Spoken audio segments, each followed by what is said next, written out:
Hello friends, नमस्कार। स्वागत है आप सभी का स्टडी विद ज्ञान प्रकाश में। दोस्तों, आज के वीडियो में हम लोग करेंगे डिस्कस 23 से लेकर 27 जून तक के सबसे इंपॉर्टेंट करंट अफेयर्स। साथ ही साथ इसमें जो स्टैटिक जीके के पोर्शन बनेंगे उसको भी हम लोग करेंगे डिस्कस। और बहुत सारे इंपॉर्टेंट एमसीक्यूज हैं जो कि आने वाली परीक्षाएं, खासतौर से अगर आप यूजीसी नेट, यूपीएससी, यूपीपीएससी की पीसीएस 2020, आरओ 2016 और खंड शिक्षा अधिकारी परीक्षा के लिए काफ़ी इंपॉर्टेंट है। साथ ही साथ अगर आपने लोअर पीसीएस 2019 परीक्षा जिसका परिणाम अभी हाल ही में जारी हुआ, तो अगर आपने प्री को क्वालिफाई कर लिया है तो मेंस की तैयारी में आपको अभी से लग जाना चाहिए। और ये वीडियो आपकी काफ़ी हेल्प करेगा मेंस की तैयारी के लिए भी। तो देखिए, आप लोग करंट अफेयर्स को बिल्कुल भी इग्नोर मत किया करिए। और जो भी वीडियो मैं अपलोड करता हूँ वो मोस्ट इंपॉर्टेंट एमसीक्यूज के होते हैं, तो सारे वीडियोज आप लोग देखा करें और उसको अधिक से अधिक लाइक और शेयर भी कर दिया करें। तो क्वेश्चन नंबर 1 से करेंगे स्टार्ट। पहला प्रश्न होगा कि ई ब्लड सर्विसेज नामक एक मोबाइल ऐप है जिसको अभी हाल ही में लॉन्च किया गया। ई ब्लड सर्विसेज ये मोबाइल ऐप है, तो इसको किसने लॉन्च किया, ये क्वेश्चन है। और सही जवाब इसका है ऑप्शन बी, डॉक्टर हर्षवर्धन जी ने अभी हाल ही में ई ब्लड सर्विसेज नामक मोबाइल ऐप का इनाग्रेशन किया है। और ये जो डॉक्टर हर्षवर्धन जी हैं, ये हमारे केंद्रीय स्वास्थ्य और परिवार कल्याण मंत्री हैं। इनका जो संसदीय क्षेत्र है वो चांदनी चौक, नई दिल्ली है। अब एक बात आप लोग ध्यान रखिएगा कि ये जो मोबाइल ऐप बनाया गया है जिसको नाम दिया गया है ई ब्लड सर्विसेज, ये जो मोबाइल ऐप है ये रक्तदाताओं के लिए और रक्त लेने वालों के लिए दोनों के लिए काफ़ी इंपॉर्टेंट होगा। और इसके लिए जो संरक्षा प्राप्त हुआ है वो इंडियन रेड क्रॉस सोसाइटी के द्वारा प्राप्त हुआ है। और इसको विकसित किसने किया है, तो इस ऐप को विकसित किया है सी डैक ने। ठीक है, ये जरूर याद रखना कि सी डैक के द्वारा ये जो ऐप है ई ब्लड सर्विसेज, इसे विकसित किया गया है। और एक सबसे इंपॉर्टेंट बात ये कि इंडियन रेड क्रॉस सोसाइटी के वर्तमान में जो अध्यक्ष हैं वो कौन है, डॉक्टर हर्षवर्धन जी ही हैं। ठीक है, तो इतने पॉइंट्स यहाँ पर आपको याद रखने हैं। ई पंचायत पुरस्कार 2020 से किस राज्य को नवाजा गया? ऑप्शन में है उत्तर प्रदेश, बिहार, पंजाब और हिमाचल प्रदेश। सही जवाब इसका होगा ऑप्शन डी, यानी कि हिमाचल प्रदेश को अभी हाल ही में ई पंचायत पुरस्कार 2020 से नवाजा गया है। और ये पुरस्कार देने वाली संस्था कौन सी है, तो ये पुरस्कार केंद्रीय पंचायती राज मंत्रालय के द्वारा दिया जाता है। हिमाचल प्रदेश अब जो है परिवार रजिस्टर, जन्म, मृत्यु, विवाह आदि की जो सेवाएं हैं उसका ऑनलाइन पंजीकरण करने वाला राज्य बन गया है। तो ई पंचायत पुरस्कार किसको मिला है हिमाचल प्रदेश को। इंग्लिश प्रीमियर लीग, इसको जो है ईपीएल के नाम से भी आप जानते हैं, इंग्लैंड में खेला जाता है ईपीएल। तो ईपीएल यानी कि इंग्लिश प्रीमियर लीग 2019-20। और एक बात और भी रखना कि ये फुटबॉल चैंपियनशिप है। ठीक है, आईपीएल जो है वो किसके लिए होता है, कि क्रिकेट के लिए होता है, जबकि ईपीएल जो होता है वो फुटबॉल चैंपियनशिप के लिए होता है। तो क्वेश्चन बनता है यहाँ पर कि ईपीएल 2019-20 का खिताब किसने जीता है। याद रखना कि 1990 के बाद पहली बार यह पुरस्कार जीतने वाली जो टीम बन गई है वो है लिवरपूल। तो ऑप्शन सी इसका सही जवाब होगा। और मैनचेस्टर सिटी जो है ये दूसरे स्थान पर है। तो लिवरपूल ने जीता है ईपीएल 2019-20। इसका आयोजन कहाँ पर होता है, इसका आयोजन लंदन में होता है। ठीक है, और यह एक फुटबॉल चैंपियनशिप है। दोनों बात यहाँ पे याद रखना। साथ ही साथ ये भी याद रखना कि ईपीएल की स्थापना हुई थी 20 फरवरी 1992 को। और ईपीएल 2019-20 को जीतने वाली जो टीम है वो लिवरपूल है और दूसरे स्थान पर आ गई है मैनचेस्टर सिटी। अंतर्राष्ट्रीय समुद्री संगठन ने हाल ही में सीफर दिवस मनाया है। आपको बताना है कि सीफर दिवस अभी ये हाल ही में कब मनाया गया, तो इसका जो सही जवाब है वो है अभी हाल ही में, यानी कि 25 जून को मनाया गया था सीफर दिवस। अच्छा, सीफर दिवस क्या होता है, तो फ्रेंड्स यह दिवस समुद्री नाविकों और सीफर्स के सम्मान में मनाया जाता है जो समुद्री परिवहन का संचालन करके संपूर्ण विश्व के कार्य में मदद करते हैं। और इसकी जो थीम रखी गई है 2020 के लिए, ये भी आप बिल्कुल याद रखना, इसका नाम है सीफर्स आर की वर्कर्स। सीफर्स आर की वर्कर्स, ये 2020 की थीम है। और अभी हाल ही में जो अन्य ऑप्शन है उसके बारे में भी करते हैं डिस्कस। तो अभी हाल ही में 20 जून को क्या मनाया गया था, विश्व शरणार्थी दिवस। 22 जून को मनाया गया विश्व वर्षा वन दिवस। और इसी के साथ 25 जून को क्या मनाया गया, सिफर दिवस। तो इतने पॉइंट्स आपको बिल्कुल पता होने चाहिए। ठीक है, और साथ ही साथ आप ये भी याद रखना कि 23 जून को अभी हाल ही में अंतर्राष्ट्रीय ओलंपिक दिवस और संयुक्त राष्ट्र लोक सेवा दिवस के रूप में भी मनाया गया है। तो सबसे इंपॉर्टेंट यहाँ पर बनता है संयुक्त राष्ट्र लोक सेवा दिवस, जो कि अभी हाल ही में 23 जून को मनाया गया था। इसके बाद आगे बढ़ते हैं। हरितहारम कार्यक्रम का संबंध किस राज्य से है? हरितहारम कार्यक्रम, ये कार्यक्रम दुनिया में जितने भी बड़े स्तर पर वृक्षारोपण कार्यक्रम हो रहे हैं उनमें से एक है, यानी कि दुनिया के बड़े वृक्षारोपण कार्यक्रमों में अपना शुमार रखता है, अपना नाम रखता है। बताना है आपको कि ये जो कार्यक्रम है हरितहारम कार्यक्रम, इसका संबंध किस राज्य से है, और इसका जो सही जवाब है वो है ऑप्शन सी, यानी कि तेलंगाना राज्य से इसका संबंध है। और तेलंगाना वह राज्य है जो तेजी से अपने यहाँ वृक्षों की संख्या बढ़ा रहा है, और तेलंगाना का उद्देश्य है कि आने वाले समय में उसका जो 33% का लक्ष्य है कि जो 33% भूमि है उस पर वनावरण होना चाहिए। एक स्वस्थ पर्यावरण के लिए जो वनावरण मांगा जाता है वो 1/3 यानी कि 33% मांगा जाता है। तो उसको पूरा करने के लिए तेलंगाना राज्य जो है ये कृत संकल्प है। और हरितहारम के बारे में ऑलरेडी हम डिस्कस कर चुके हैं।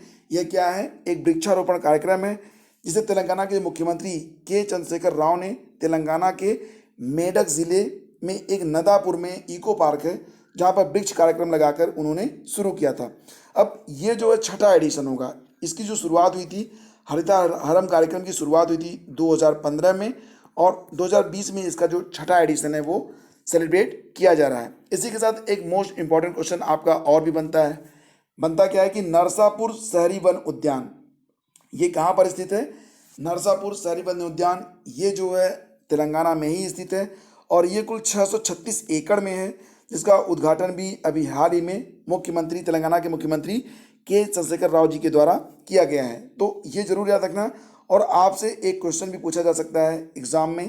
क्वेश्चन ये होगा कि नरसापुर शहरी वन उद्यान का उद्घाटन किस राज्य में किया गया है? तो और आपका जवाब क्या होना चाहिए? तेलंगाना राज्य में अभी हाल ही में इसका उद्घाटन किया गया। तेलंगाना के जो सीएम हैं उनका नाम है के चंद्रशेखर राव। भारत सरकार के क्षय रोग उन्मूलन कार्यक्रम के तहत सर्वश्रेष्ठ प्रदर्शन करने वाला राज्य कौन बन गया है?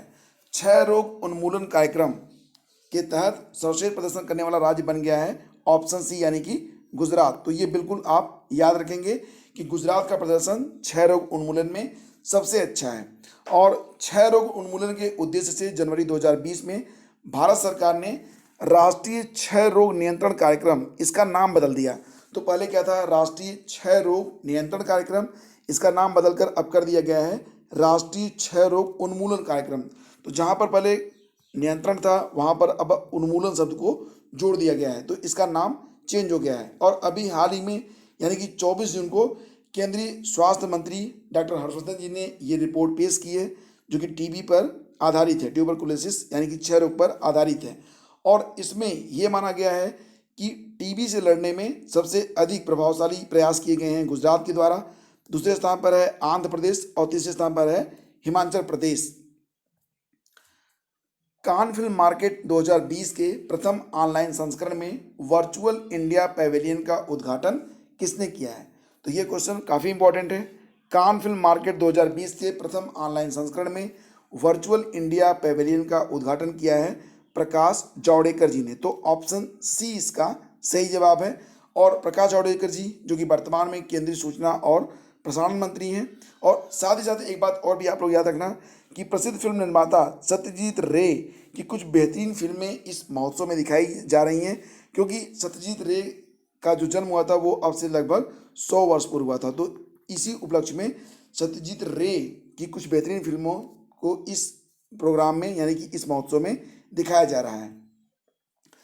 भारत के बाहर स्थित प्रथम योग विश्वविद्यालय का नाम क्या है? योग का डंका पूरी दुनिया में बज रहा है, और अभी हाल ही में मनाया गया था 21 जून को विश्व योग दिवस। ठीक है। और अब बात यहाँ पर हो रही है कि भारत के बाहर स्थित वह प्रथम योग विश्वविद्यालय कौन सा है और इसका नाम क्या है? तो इसको नाम दिया गया है वायु, VAYU, मतलब विवेकानंद योग यूनिवर्सिटी, विवेकानंद योग विश्वविद्यालय। और ये कहाँ पर है? तो ये अमेरिका के लॉस एंजलिस में स्थित है। तो ये काफ़ी इंपॉर्टेंट पॉइंट्स फ्रेंड्स, और इसको बिल्कुल आपको याद रखना है। भारतीय रिजर्व बैंक के केंद्रीय बोर्ड में गैर आधिकारिक निदेशक के रूप में किसे नामित किया गया है? तो ये तस्वीर आप लोग पहचान रहे होंगे। ये तस्वीर है किसकी? नटराजन चंद्रशेखर की, जिन्हें भारतीय रिजर्व बैंक के केंद्रीय बोर्ड में गैर आधिकारिक निदेशक के रूप में 2 साल के लिए नामित किया गया है। और वर्तमान में अगर हम देखें तो नटराजन जी जो हैं ये टाटा समूह के अध्यक्ष भी हैं और आरबीआई ने नटराजन चंद्रशेखरन को 2 वर्षों के लिए आरबीआई के केंद्रीय बोर्ड के गैर आधिकारिक निदेशक के रूप में नामित किया है। तो सही जवाब इसका बनेगा ऑप्शन ए यानी कि नटराजन चंद्रशेखर। अगला क्वेश्चन होगा, gem and jewellery export promotion के लिए नए अध्यक्ष के रूप में किसे नियुक्त किया गया है, नामित किया गया है। Gem and jewellery export promotion के लिए नए अध्यक्ष के रूप में नामित किए गए हैं किरण वनमारे, अनिंद पंवार, कॉलिन शाह। तो ऑप्शन सी हमारा सही जवाब होगा, कॉलिन शाह, जिनको GJEPC यानी कि gem and jewellery export promotion council के अध्यक्ष के रूप में नामित किया गया है। देखिए जो करंट अफेयर्स होते हैं उसको जब एक बार आप सुनते हैं तो तथ्यों से आप परिचित होते हैं, तो कम से कम इसे आप 2 बार देखा करें ताकि आपको बिल्कुल सारे फैक्ट याद हो जाएं, ठीक है। और इस लेक्चर की PDF अगर आप डाउनलोड करना चाहते हैं तो आप इस वीडियो का डिस्क्रिप्शन चेक कर लीजिएगा। किस संगठन ने पहला virtual health card and hygiene expo 2020 को आयोजित किया है? Virtual health card and hygiene expo 2020 का आयोजन किया है फिक्की ने। ऑप्शन ए इसका सही जवाब है, फिक्की।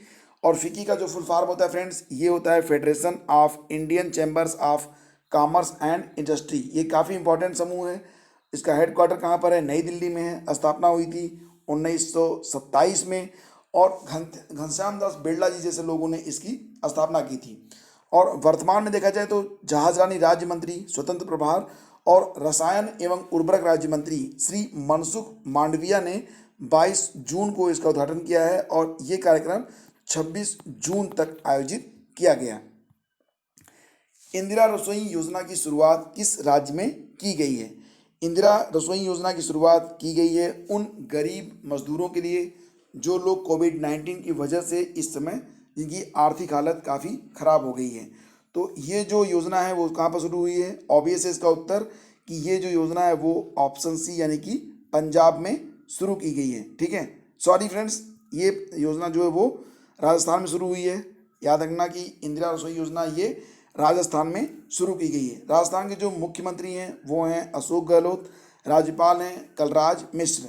और सबसे इम्पोर्टेंट ये है कि अगर बात यहाँ पर हो रही है राजस्थान की, तो राजस्थान के 3 राष्ट्रीय उद्यान हैं जो कि अक्सर जो है स्टैटिक जीके में पूछे जाते हैं। तो ये राष्ट्रीय उद्यान आइए इनको दोहरा लेते हैं। ये हैं केवलादेव नेशनल पार्क, दूसरा होगा सरिस्का टाइगर रिजर्व और डेजर्ट नेशनल पार्क। ये 3 ऐसे राष्ट्रीय उद्यान हैं जो बार बार एग्जाम में पूछे जाते हैं। तो आप बिल्कुल याद रखना, केवलादेव, सरिस्का और डेजर्ट नेशनल पार्क ये कहाँ पर हैं? तो ये राजस्थान के राष्ट्रीय उद्यानों में हैं। प्रज्ञान भारती योजना किस राज्य ने शुरू की है? तो ऐसे छात्र जो कि स्टडी करना चाहते हैं लेकिन कोविड-19 यानी कि कोरोना काल में उनके पास आर्थिक रूप से वो सक्षम नहीं है, तो सरकार उनको आर्थिक मदद दे रही है ताकि वो अपनी स्टडी को जारी रख सकें। और ये जो योजना है ये शुरू की गई है असम सरकार के द्वारा। तो प्रज्ञान भारती योजना ये शुरू की गई है असम सरकार के द्वारा। ऑप्शन बी इसका सही जवाब होगा। और इसमें क्या होगा कि जो स्नातक के छात्र हैं उनको स्टेशनरी और बुक्स को खरीदने के लिए 1000 रुपये तथा जो PG के छात्र हैं उनको 2000 रुपये भी दिए जाएंगे। राज्यपाल हैं असम के जगदीश मुखी और असम के जो मुख्यमंत्री हैं उनका नाम है सर्बानंद सोनोवाल। तो दोनों पॉइंट्स यहाँ पर इम्पॉर्टेंट हैं। एक टू खेलो एक टू पढ़ो योजना ये किस राज्य ने शुरू की है? तो ऑनलाइन एजुकेशन में बच्चे क्या करते हैं कि पढ़ते भी हैं और खेलते भी हैं, तो इसी को ध्यान में रखते हुए यह योजना शुरू की गई है। नाम इसको दिया गया है एक टू खेलो एक टू पढ़ो, मतलब play little and study little. इसका मीनिंग यही होगा, play little and study little. और ये जो योजना है वो शुरू की गई है त्रिपुरा सरकार के द्वारा। तो ऑप्शन ए इसका सही जवाब होगा। अब यहाँ पर जो ऑनलाइन स्टडी के लिए ये योजना शुरू की गई है तो उसमें बच्चों को यह समझाया जा रहा है कि किस प्रकार से वो अपनी स्टडी को ऑनलाइन अच्छे से कर सकते हैं। त्रिपुरा के जो मुख्यमंत्री हैं उनका नाम है बिप्लब कुमार देव और राज्यपाल कौन है? ये हैं रमेश बैस। विश्व वर्षावन दिवस का आयोजन किस संस्था के द्वारा किया जाता है? अभी जैसा कि मैंने आपको बताया था कि विश्व वर्षावन दिवस का आयोजन अभी हाल ही में कब किया गया था? 22 जून को। और ये जो विश्व वर्षा वन दिवस है, इसको जो है रेन फॉरेस्ट पार्टनरशिप के द्वारा जो है ऑर्गेनाइज किया जाता है। अब यहाँ पर एक बात और भी आप ध्यान रखना कि रेन फॉरेस्ट पार्टनरशिप का जो मुख्यालय है वो कहाँ पर है, तो ये ऑस्टिन टेक्सास में है। वर्षा वन क्या होते हैं फ्रेंड्स, तो वर्षा वन वे जंगल हैं जिसमें बहुत अधिक वर्षा होती है, जहाँ पर न्यूनतम जो सामान्य वार्षिक वर्षा है वो 1750 से लेकर 2000 मिलीमीटर यानी कि लगभग 68 से 78 इंच तक होती है। और मानसूनी कम दबाव का क्षेत्र, जिसे वैकल्पिक रूप से अंतर उष्णकटिबंधीय संस्कृत क्षेत्र के नाम से भी जाना जाता है, तो यहाँ पर जो वर्षा वन होते हैं वो काफ़ी सघन होते हैं और इनको जो वर्षा वन कहा जाता है। तो इनके संरक्षण के लिए विश्व वर्षा वन दिवस मनाया जाता है प्रतिवर्ष 22 जून को। तो ये आप जरूर याद रखना। अंबुबाची मेला किस राज्य में लगता है, असम, उत्तर प्रदेश, मध्य प्रदेश या फिर कर्नाटक।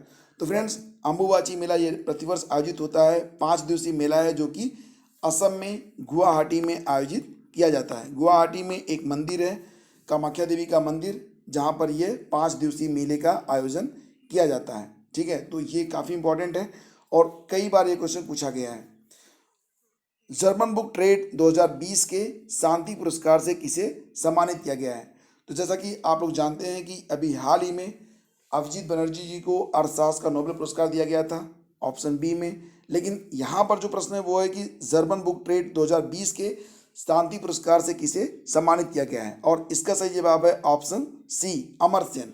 अब दोस्तों यहाँ पर एक क्वेश्चन और भी बन सकता है कि अमर्त्य सेन को नोबेल पुरस्कार में, अर्थशास्त्र में नोबेल पुरस्कार मिला था, तो जो अमर्त्य सेन को नोबेल पुरस्कार मिला था वो कब मिला था। तो याद रखना कि 1998 में अर्थशास्त्र का नोबेल जीता था अमर्त्य सेन ने, जिनको जर्मन बुक ट्रेड 2020 के शांति पुरस्कार से सम्मानित किया गया है। तो इस वर्ष इन्होंने क्या जीता है, जर्मन बुक ट्रेड शांति पुरस्कार 2020।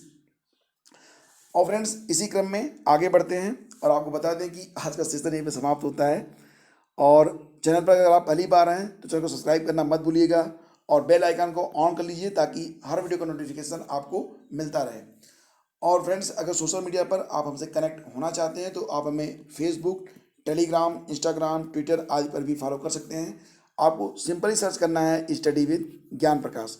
तो फ्रेंड्स, इस वीडियो का जो डिस्क्रिप्शन है वहाँ पर आपको इस लेक्चर की PDF मिल जाएगी। Thank you so much, have a great day. जय हिंद। वीडियो को अधिक से अधिक लाइक और शेयर कर दीजिएगा। बहुत बहुत धन्यवाद।